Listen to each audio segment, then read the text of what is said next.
আসসালামু আলাইকুম। আশা করি সবাই ভালো আছেন এবং সুস্থ আছেন। আজকের ভিডিওতে আমরা দেখব যে কিভাবে ক্যানভা দিয়ে YouTube এর যে থাম্বনেইল হয় সেটা কিভাবে মূলত ক্রিয়েট করা হয়। তো চলেন আমরা YouTube থাম্বনেইলে চলে যাই। ওকে, প্রথমে আমরা এলিমেন্টস এ চলে যাব। এলিমেন্টস এ গিয়ে আমরা হচ্ছে ডিজিটাল মার্কেটিং আ এরকম হচ্ছে লিখে সার্চ করব। ওকে, আমরা ফটোস এ দেখি। আমরা একটা ব্যাকগ্রাউন্ড সেট করব মূলত। এটা দিতে পারি। ওকে, এটাকে আমরা ট্রান্সপারেন্সি থেকে একটু হালকা করে দিব। জাস্ট ওয়াটারমার্ক এর মতো যেন প্রত্যেকটা জিনিস দেখা যায়।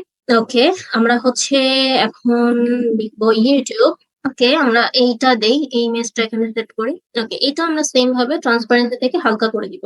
এতে করে আপনার পেছনের যে ব্যাকগ্রাউন্ড আমরা প্রথমে সেট করেছিলাম সেটা এবং সামনেরটা দুটোই হালকা হালকা করে দেখা দিচ্ছি।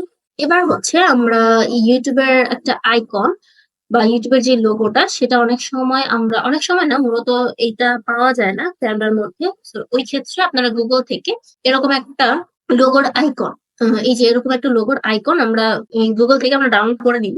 ডাউনলোড করে আমরা এখানে আপলোড করে দেবো। আপলোড করে আমরা এখান থেকে ব্যাকগ্রাউন্ড রিমুভ করে নিলাম। এটা আপনারা ফেসবুকের ক্ষেত্রেও করতে পারেন, কারণ অনেক সময় দেখা যায় ফেসবুকের যেই লোগোটা আমরা চাচ্ছি ওইটা পাওয়া যায় না। তো ওই ক্ষেত্রে আপনি গুগল থেকে ফেসবুকের যে লোগোটা সেটা আপনি ডাউনলোড করে নিতে পারেন। ওকে, আমরা এটাকে একটু জুম করে নিই অথবা একটু বড় করে নিই সাইজটাকে। বসিয়ে দিলাম। এবার আমরা এলিমেন্টস এ গিয়ে লিখবো হচ্ছে হোয়াইট শ্যাডো। গ্রাফিক্স এ চলে যাব। আমরা কিছু শ্যাডো নিব এরকম। ওকে, ডুপ্লিকেট, আবারও ডুপ্লিকেট।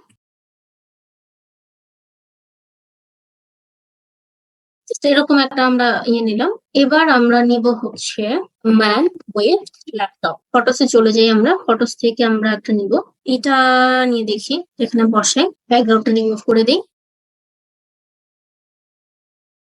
এবার আমরা সবসময় এর আগের ভিডিওতে আমরা ইংলিশের টেক্সটটা কিভাবে লিখে বা ফন্ট গুলো কিভাবে নিতে হয় এই জিনিসগুলো দেখেছি। আজকে আমরা বাংলা নিয়ে একটু কাজ করবো, বাংলা ফন্ট নিয়ে। সো এখানে আমরা সার্চ করবো বাংলা ফন্ট। ওকে, এখান থেকে আমরা একটা ফন্ট নিব। এটা আমরা নিলাম। তার আগে আমাদেরকে অবশ্যই ল্যাপটপের মধ্যে অভ্র সেটিংটা করে নিতে হবে। অভ্র কিবোর্ডটা আমরা এখানে নিয়ে নিলাম। ওকে, এবার আমি লিখি। ফন্ট একটু বড় করে নেই।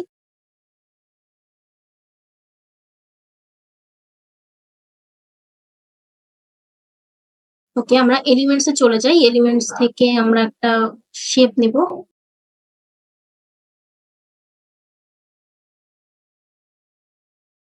এটা আমরা রেড কালার দিয়ে দিই এবং এই লেখার ফন্টের কালারটা আমরা হোয়াইট। এটা দেখি ইফেক্টস থেকে একটু আউটলাইন দিয়ে আমরা এটাকে একটু মোটা করে দেই।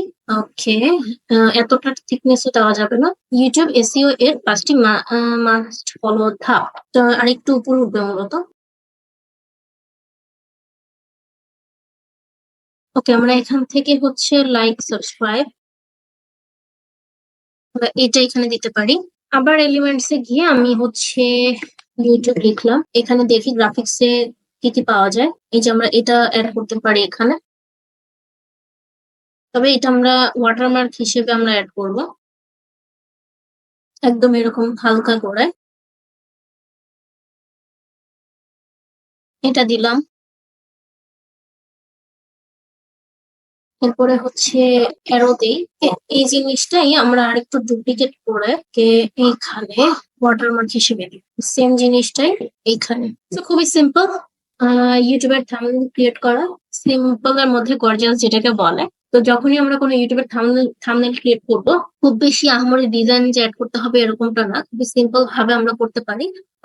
এবং এটার একটা স্যাম্পল আমরা আজকে দেখলাম। নেক্সট ভিডিওতে আমরা আরো একটা ইউটিউবের থাম্বনেল অবশ্যই দেখবো অন্য একটা নিশের উপরে। তো সে পর্যন্ত সবাই ভালো থাকুন এবং অবশ্যই অবশ্যই ক্যানভার প্র্যাকটিসটা বাসায় করতে থাকবেন।